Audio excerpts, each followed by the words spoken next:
coach pour personnes autistes Asperger. Nous terminons cette série de vidéos sur le cycle du lien. Et aujourd'hui, je vais vous expliquer quelles sont les 7 manières par lesquelles on peut détecter qu'une personne, ou que nous-mêmes, vit avec des liens qui n'ont pas été correctement clôturés et qui sont donc otages d'autres personnes ou d'elles-mêmes. Et je vais vous illustrer mon propos avec quelque chose qui m'est arrivé hier. Alors, les personnes qui sont otages, ce sont soit des personnes qui refusent de s'attacher, soit des personnes qui restent bloquées dans une séparation ou qui restent bloquées dans un deuil.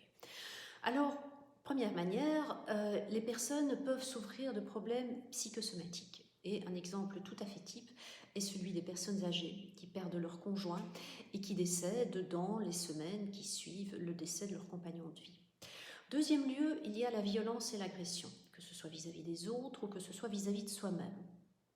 Alors, la violence commence là où s'arrête le lien et elle est liée à une forme de solitude. Et là aussi, en tant qu'autiste, eh bien, notre difficulté à communiquer sur nos émotions, à accueillir nos émotions et celles des autres, va être en contraste avec ce besoin vital que nous avons de communiquer et d'être reliés aux autres. Et cela peut donner, comme je le dis, de la violence envers les autres ou envers soi. La troisième manière par laquelle la détérioration du lien se manifeste est l'addiction, qui prend naissance dans le fait que l'on considère que les autres sont une source de douleur ou de frustration pour nous. En quatrième lieu, il y a la dépression, voire le désespoir. Puis en cinquième lieu vient le burn-out. Alors ici, évidemment, en tant qu'autiste, nous avons en plus le risque du burn-out autistique dû à une surcharge cognitive sur de trop longues années.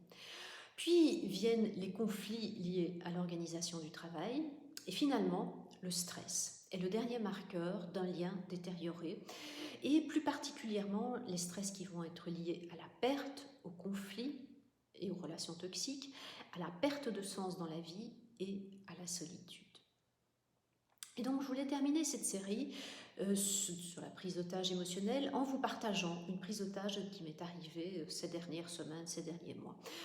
Vous le savez, je pratique l'ikebana, j'ai déjà un niveau avancé, je prépare le premier diplôme de professeur.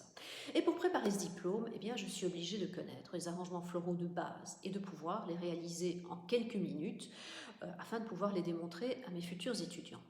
Et ces arrangements de base, ils ont toujours été difficiles pour moi parce que tout est codifié. Il y a le nombre de tiges, il y a leur position dans le vase, il y a l'angle par rapport à la verticale et toute une série d'autres critères et paramètres. Et ceci, c'est juste pour permettre d'acquérir un sens de l'harmonie. Donc je peux les faire, je peux les réussir, mais c'est au prix d'un effort considérable et peut-être qu'une partie de mon problème provient aussi de mon autisme. Et c'est un effort que je faisais depuis 6 mois maintenant. Alors, l'ikebana, c'est une pratique méditative. Cela amène la paix, cela amène la joie.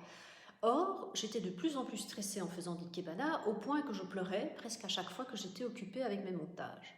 Pourquoi ?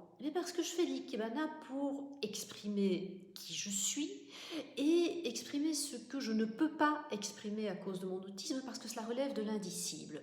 Et donc ce lien vital que j'ai avec mon art était brisé, vu qu'à la fois je ne parvenais pas à m'exprimer, mais qu'en plus j'étais obligée de suivre un cadre strict avec lequel j'ai des problèmes cognitifs.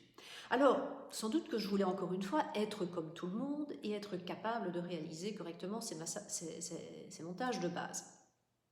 Alors, en étant autiste, mais là, contrairement à tout le monde, je ne parvenais pas à réaliser que j'étais partie dans une mauvaise direction, que je me faisais du tort et que je brisais ce lien essentiel pour moi, le lien de mon expression via l'art. Et depuis quelques semaines, j'avais commencé quand même à lâcher prise. Et donc hier, c'est devenu une évidence. Mais tout ça, ça n'avait plus aucun sens pour moi.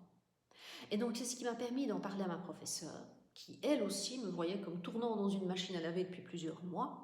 Et donc, nous avons décidé que je ne passerais pas le diplôme de professeur, que je me concentrerais sur l'expression artistique. Et voilà. Et donc, cette longue digression, c'est pour vous illustrer comment je suis bêtement devenue otage de moi-même en refusant de changer, donc en refusant de faire un deuil, celui d'être professeur d'ikebana, parce que je pensais que j'allais perdre la face vis-à-vis de mes proches, et surtout vis-à-vis de moi-même. Et donc ça a induit une perte de sens et ça a induit un stress intense. Maintenant que j'ai accepté ce changement, je suis à nouveau libre de renouer ce lien avec moi-même. Et par contre, cet épisode, ben, il laisse des traces émotionnellement. Ben, je suis fracassée. Depuis plus de 24 heures, ça fait plus de 24 heures maintenant, je suis encore. Donc, ben, si j'avais lâché prise plus tôt, le dommage aurait été bien moindre, évidemment. Entre-temps, ben, j'ai reçu le thème pour mon prochain Ikebana. Il est à réaliser pour dimanche soir. Et je vous invite à le découvrir lundi soir, à partir de lundi soir, sur ma page Instagram, sur mon compte Instagram ou sur ma page Facebook. Voilà, ceci termine cette vidéo et cette série de vidéos. Je vous retrouve dans la prochaine vidéo avec un nouveau thème. Entre-temps, je vous souhaite une belle journée, une belle soirée et je vous dis à très bientôt.